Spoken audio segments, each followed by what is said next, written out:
Politics in Azeroth is as precarious as anywhere. The constant shift in the values of the people are beginning to show, for a few of the races in particular. As populations boom and grow, so does opinion, and the dwarves in particular will feel this keenly soon enough. Don't forget to like and subscribe and come, take a seat by the forge.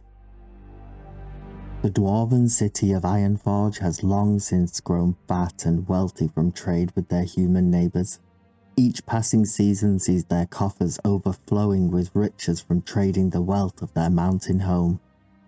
But what seemed like a utopia on first glance belies a seething desire for power. Within the city, there are 3 clans that have become most prominent. These were the Bronzebeards, the Dark Iron, and the Wildhammer. But while tensions were ever present, peace persisted, as they coexisted within the sweltering mountain under the rule of High King Modimus Ambulmar. It was a testament to his leadership and rule that 3 such diverse dwarf cultures could exist in close proximity. The tribes, while culturally diverse, were also diverse in appearance. But alas, the High King in all of his glory must still face what all mortals do. He has aged, and now is his time to pass to the other side. But like a spark to tinder, his death erupted what had been brewing underneath. Each clan attempted to seize control of Ironforge for themselves and their own interests. Clan Bronzebeard claimed that they had the right to rule by blood, holding a somewhat distant relation to the High King himself. It helps that their clan formed the backbone of Ironforge society. A sudden, brutal and shocking war erupted between the 3 clans, with each mobilizing their entire resources before the rightful heir could be crowned. Where once the sound of hammers and forges, now only the clash of steel could be heard. The warring within these dark halls lasted for many years, until the Bronzebeards, with their famous martial prowess, had won the day.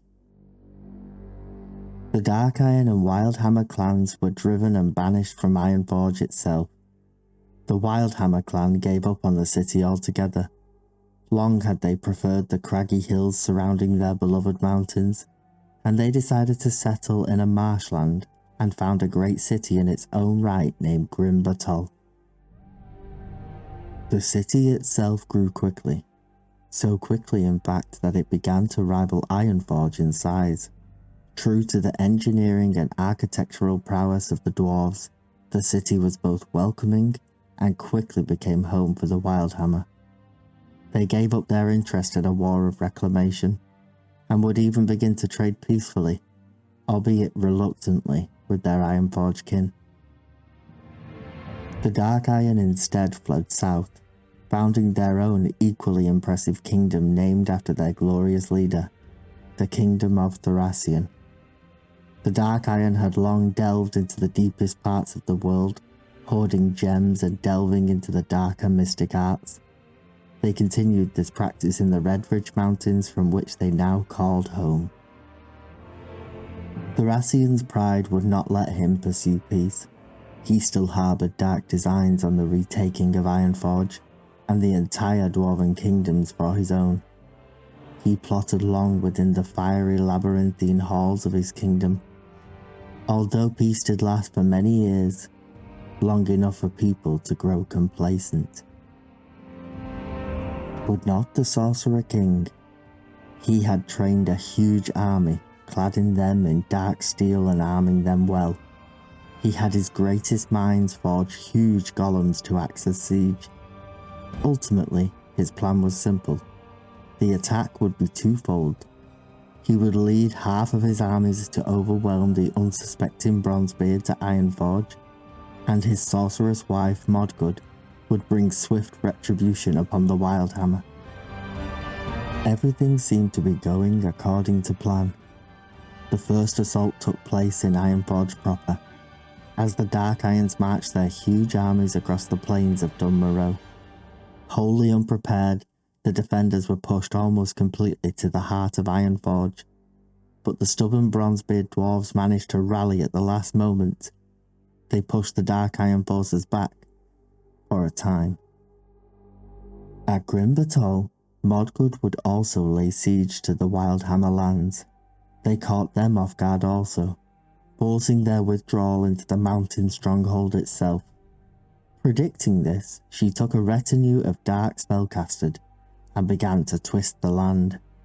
Soon the fortress was crawling with stalking shadows that assaulted not only the bodies, but also their minds. The beautiful city of Grimbertol was now a nightmarish wasteland. As civilian or soldier clamoured for safety, the very darkness itself would reach out and claim them. The Wildhammer, though, are not so easily broken.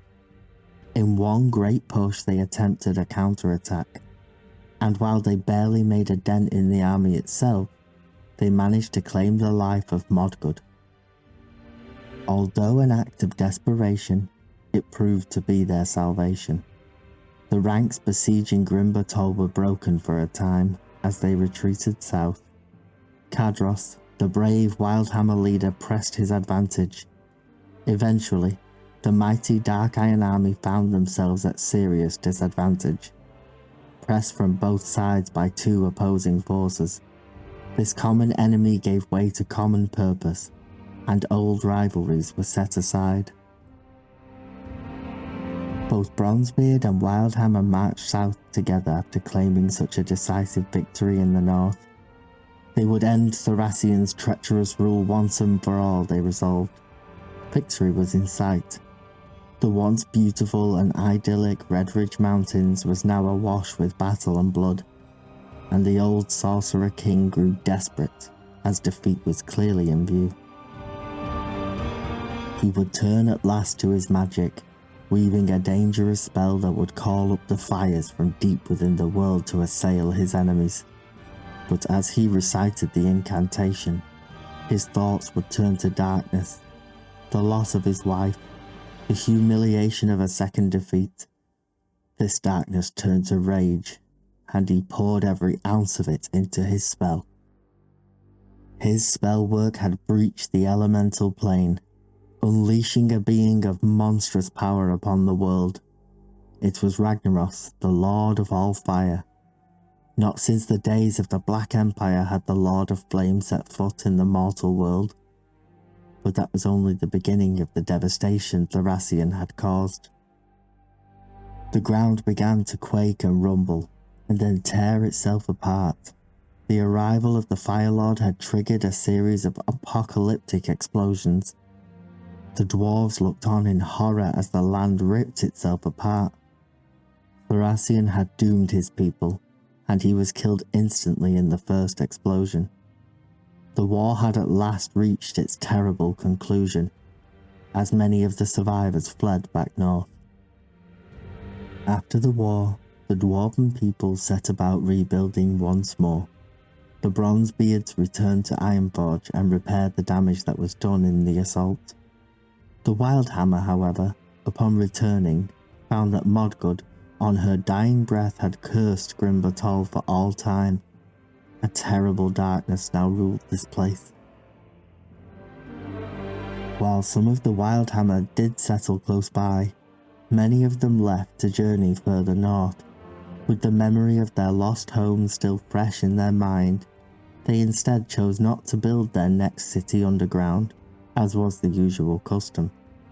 These dwarves would live beneath the sky and stars, in a land named the Airy Peaks.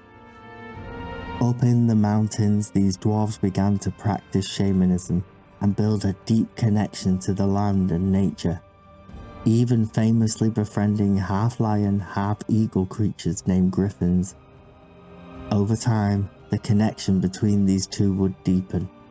They would ride and live alongside them, eventually becoming inseparable. The two dwarf clans remained close, despite the geological distances, and many feats of engineering were made to ensure it remained this way, with the construction of a bridge named the Thandal Span, connecting the lands of both clans for much time to come. The Dark Iron, however, once again, were not faring so well. The rebirth of Ragnaros had scarred much of Red Ridge Mountains. A huge peak now known as the Black Rock Mountain towered over an ashen landscape.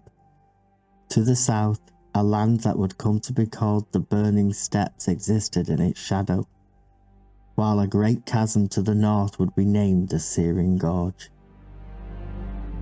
Some Darkayans survived the terrible destruction, although they would come to wish they hadn't.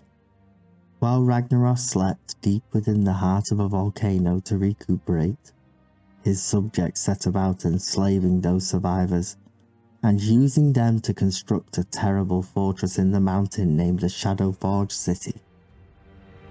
Although, rumours did spread that some of the Darkayans survived and hid within the deepest recesses of Grimbatol.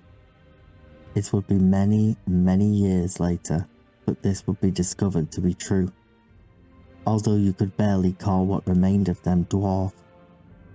The terrible curse had twisted them beyond recognition. More serpent than anything, they named them the Skardin.